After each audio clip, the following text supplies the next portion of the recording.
কিছুদিন আগে আমি আপনাদের সাথে একটি ভিডিও শেয়ার করেছিলাম এবং আমার ইউটিউব চ্যানেলে একটি ভিডিও আপলোড করেছিলাম।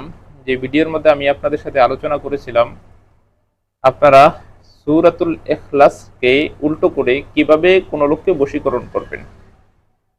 এই বিষয়টি নিয়ে আপনাদের অনেকের বিভিন্ন রকম প্রশ্ন জেগেছে, যে প্রশ্নগুলোর সহজ সংক্ষেপ উত্তর আমি আপনাদেরকে আজকের এই ভিডিওর মধ্যে দিয়ে দিব। আমি মনে করি আজকের এই ভিডিওটি আপনাদের জন্য খুবই উপকারী, খুবই দরকারি এবং খুবই গুরুত্বপূর্ণ একটি ভিডিও।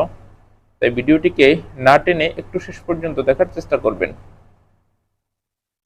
ভিডিওটি শুরু করার আগে সংক্ষেপে কিছু কথা বলবো। টিকটকে আমাদের কোনো অ্যাকাউন্ট নেই। কিছু প্রতারক চক্র আমাদের ভিডিওগুলোকে বিভিন্ন রকম টিকটক এবং ফেসবুক পেজে আপলোড করে আপনাদের সাথে বিভিন্ন রকম প্রতারণা করে। তাই এই সমস্ত প্রতারক চক্র থেকে সবসময় সাবধানে থাকবেন। কেউ যদি আমাকে দিয়ে কোনো কাজ করাতে হয় অবশ্যই স্ক্রিনে দেওয়া 3355 নাম্বারে ভিডিও কল দিয়ে আমাকে দেখে কনফার্ম হয় তারপর কাজ করাবেন। চলুন তাহলে কথা না বাড়িয়ে ভিডিওর মেইন আলোচনায় আসতে পারি। দর্শক, কিছুদিন আগে আমি একটি ভিডিও আপলোড দিয়েছিলাম, যে ভিডিওর মধ্যে আপনাদেরকে সংক্ষেপে বোঝানোর চেষ্টা করেছি আপনারা সূরাতুল ইখলাসকে কিভাবে উল্টো করে কোনো ব্যক্তিকে আপনাদের প্রেমে বাধ্য করবেন। এই ভিডিওটি দেওয়ার পরে আপনাদের অনেকের মনে একটি প্রশ্ন জেগেছে যে এই যে সূরাতুল ইখলাসকে উল্টো করে যেভাবে আমি লেখাটা দেখাইছি, এটা আপনারা কি কালি দিয়ে লিখবেন? লাল কলমের কালি দিয়ে নাকি বিভিন্ন রকমের মেশকো জাফরান বা বিষ কালি যেগুলো আছে এগুলো দিয়ে লিখলে হবে? সেই ক্ষেত্রে আমি আপনাদেরকে বলবো যে আপনার এই নকশাটা সবচেয়ে ভালো হবে মেশকো জাফরান নম্বরের কালি দ্বারা লিখলে।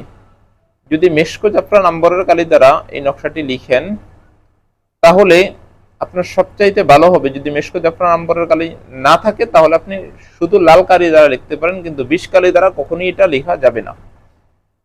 আরেকটি প্রশ্ন আপনাদের মনে জাগে, এটা কি বোসপাতার উপরে লিখবো না সাদা কাগজের উপর লিখবো? এই তাবিজটি সবচেয়ে অতি দ্রুত কাজ করবে যদি আপনি বোসপাতার উপরে লিখেন। আরেকটি প্রশ্ন অনেকেই করে থাকেন আমাকে, যে ভাই যদি ছেলে মেয়ের ছবি না থাকে, এটা দিয়ে যে বশীকরণ করব, যদি ছেলে মেয়ের ছবি না থাকে তাহলে কি এটা দিয়ে বশীকরণ করা যাবে? সেই ক্ষেত্রে আমি আপনাদেরকে বলবো, ছেলে মেয়ের যদি ছবি না থাকে তাহলে কোনোভাবেই এই তাবিজটি দিয়ে বশীকরণের কোনো কাজ করা যাবে না। সূরাতুল ইখলাসকে উল্টা করে লেখার ক্ষেত্রে কোনোভাবেই কোনো রকম কাজ করা যাবে না। নাম দিয়ে এটা দ্বারা হবে না। এটার জন্য ভিন্ন টোটকা আছে যেগুলো নামের মাধ্যমে বশীকরণ করতে হয়। নামের উপরে নাম দিয়ে কিভাবে বশীকরণ করবেন এই সংক্রান্ত ব্যাপারে আমার চ্যানেলে অসংখ্য ভিডিও আছে। আপনারা চাইলে কষ্ট করে আমার চ্যানেল থেকে ঘুরে আসতে পারেন, ওই ভিডিওগুলো দেখে নেবেন, আশা করি উপকৃত হতে পারবেন। আরেকটি প্রশ্ন আপনাদের যেটা অনেকেই আমাকে করেছেন সেটা হচ্ছে, ভাই ছেলেকে কি এই টোটকাটির মাধ্যমে বশীকরণ করতে পারবে কিনা? অর্থাৎ সূরাতুল ইখলাসকে আমি যেটি দিয়ে বশীকরণের টোটকা দিয়েছি এটার মাধ্যমে করতে পারবেন কিনা। সেক্ষেত্রে আপনাদেরকে বলবো, সূরাতুল ইখলাসকে এই উল্টা করে কোনো ছেলেকে বশীকরণ করতে পারবেন না, তাহলে কখনোই কাজ হবে না। ছেলেকে বশীকরণ করার জন্য ভিন্ন টোটকা আছে। তো যেই প্রশ্নগুলো আপনারা আমাকে করেছেন ওই প্রশ্নগুলোর সংক্ষেপ এখানে আমি উত্তরগুলো দিয়ে দিয়েছি আপনাদেরকে। তবে এই সূরাতুল ইখলাসকে আমি যে টোটকাটা আপনাদেরকে দিয়েছিলাম গত 7 থেকে 8 দিন আগে, ওই টোটকাটার ভিতরে আমি বলেছিলাম যে ওটাকে শ্মশানে গাড়ার কথা। আপনারা যদি শ্মশানে গাড়তে না পারেন, কারণ শ্মশান তো বাংলাদেশের সব অঞ্চল বা সব এলাকায় নাই। হিন্দুদের বাড়ি যেখানে আছে, যেখানে হিন্দুদের কবরস্থান, ওটাকে বলা হয় শ্মশান। এটা তো সব জায়গায় নাই। তো যদি শ্মশানে গাড়তে না পারেন বা শ্মশানে গাড়তে আপনার জন্য রিস্ক হয়ে যায়, তাহলে আপনারা আরেকটি কাজ করতে পারেন। সেটা হচ্ছে এই তাবিজটাকে আপনাদের আশেপাশে যদি কোনো নদী থাকে, সার বন্ধ করে জোয়ার অবস্থায়, নদীতে যখন জোয়ার থাকবে তখন টোটকাটিকে জোয়ারের ভিতরে ফেলে দিবেন তাবিজটিকে। তাহলেও আপনার সেম কাজ করবে। যেই কাজটা আপনি শ্মশানে গাড়লে করতো, ওরকম ভাবে যদি আপনি ওই জোয়ারের পানির ভিতরে ফেলে দেন, আপনার সেম ভাবে কাজ করবে।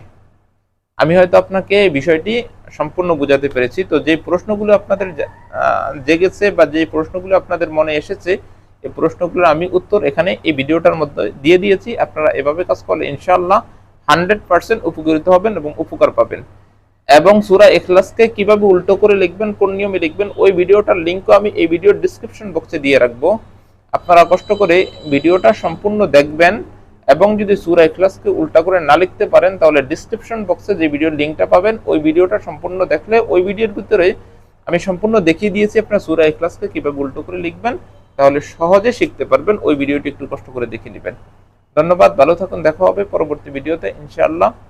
আমার ভিডিওটি দেখে যদি আপনি সামথিং উপকৃত হয়ে থাকেন তাহলে অবশ্যই আমার চ্যানেলটিকে সাবস্ক্রাইব করে রাখবেন। আশা করি কিছু না কিছু উপকৃত অবশ্যই হবে। ধন্যবাদ।